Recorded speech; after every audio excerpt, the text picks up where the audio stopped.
Salut à tous!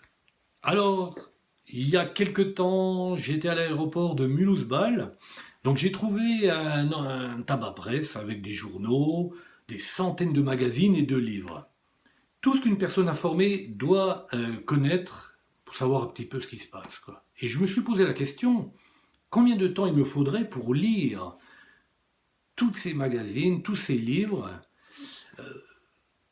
Peut-être une moitié de vie, peut-être. En tout cas, je pense que ça ne me permettrait même pas de pouvoir prévoir ce que sera le lendemain.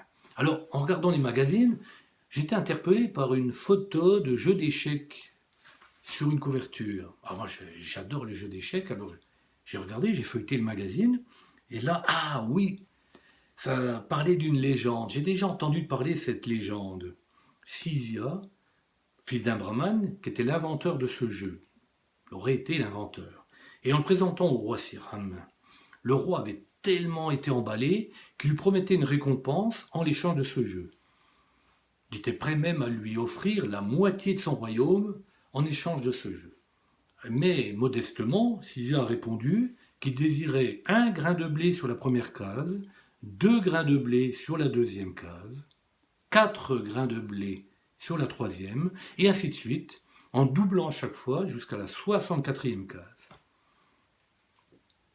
Mais alors, tous les gens de la cour pouffaient de rire, mais Sisia rajouta que la quantité de blé serait tellement énorme qu'il ne pourrait jamais la rassembler. Effectivement, je crois que c'est un nombre de 20 chiffres. Ça nous rappelle que cette invention était inestimable. Vous voyez, vous trouvez ce que vous ne cherchez pas, qui pourrait changer le monde. Et quand vous l'avez, vous posez la question, mais depuis combien de temps j'ai cherché alors que ça paraît si évident?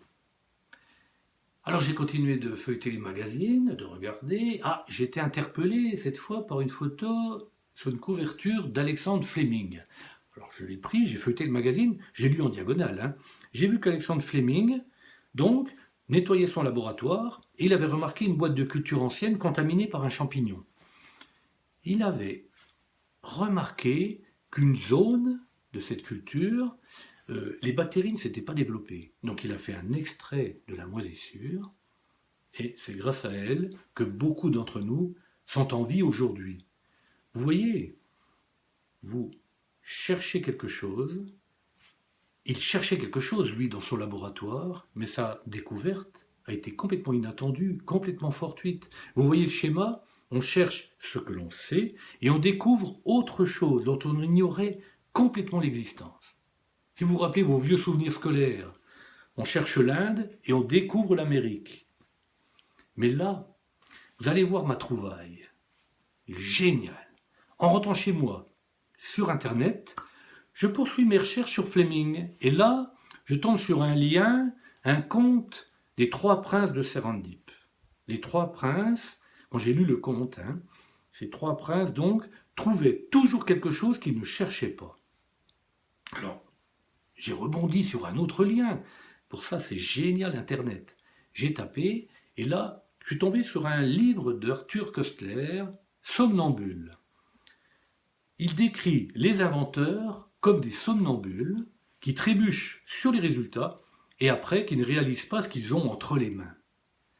Mais l'anecdote suprême, alors là, la voilà, en 65, aux États-Unis, 2 astronomes radio étaient en train d'installer une grande parabole et ils avaient remarqué, ils étaient troublés par un bruit de fond, un sifflement qui troublait tous les instruments. Et ils étaient convaincus que c'était dû aux fientes d'oiseaux qui couvraient la parabole. Alors ils ont passé du temps à nettoyer la parabole, à enlever toutes ces fientes d'oiseaux. Mais le sifflement était toujours là. Ils ont pris du temps, beaucoup de temps, et ils ont compris que en fait ce sifflement était un fond cosmique, c'est-à-dire la trace de la naissance de l'univers. Cette découverte extraordinaire a relancé la théorie du Big Bang.